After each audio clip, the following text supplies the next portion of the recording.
তীব্র শীতের মধ্যেই প্রবল বৃষ্টি ফিলিস্তিন জুড়ে। এত চরম মানবিক সংকটে পড়েছে সেখানকার সাধারণ মানুষ। এক মুঠো খাবারের খোঁজে এক প্রান্ত থেকে আরেক প্রান্তে ছুটছে গাজা উপত্যকার নারী এবং শিশুরা। হাড় কাঁপানো শীতের মধ্যে খোলা আকাশের নিচে দিন কাটাচ্ছে বৃদ্ধরা। এক মুঠো খাবারের জন্য এমন আকুতি, এমন অপেক্ষা।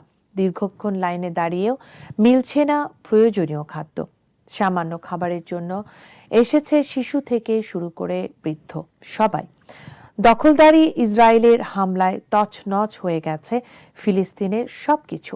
3 বেলার প্রয়োজন মেটানোর মতো খাবার নেই ঘরে। আর তাই তো দীর্ঘ পথ হেঁটে আহারের জন্য অপেক্ষা সাধারণ ফিলিস্তিনিদের।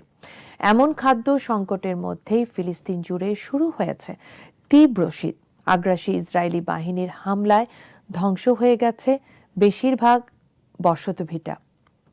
আর তাই তো তাঁবুতে কোনো রকম রাত কাটাতে হয় তাদের। শীত থেকে বাঁচতে একমাত্র কঠোর আগুনই তাদের ভরসা। কিন্তু শীতের মধ্যে আকস্মিক বৃষ্টি সাধারণ ফিলিস্তিনিদের দুর্ভোগ চরমে পৌঁছে দিয়েছে। চারদিকের পানি আর চরম বৈরী আবহাওয়ার কারণে তাদের বেঁচে থাকাই যেন অভিশাপ। প্রতিদিনকার হাহাকার, দুঃখ, দুর্দশা আর নির্যাতন পেছনে ফেলে ফিলিস্তিনি শিশুরা স্থানীয় দেশে উড়বে মুক্ত বিহঙ্গের মতো, এমনটাই প্রত্যাশা সবার।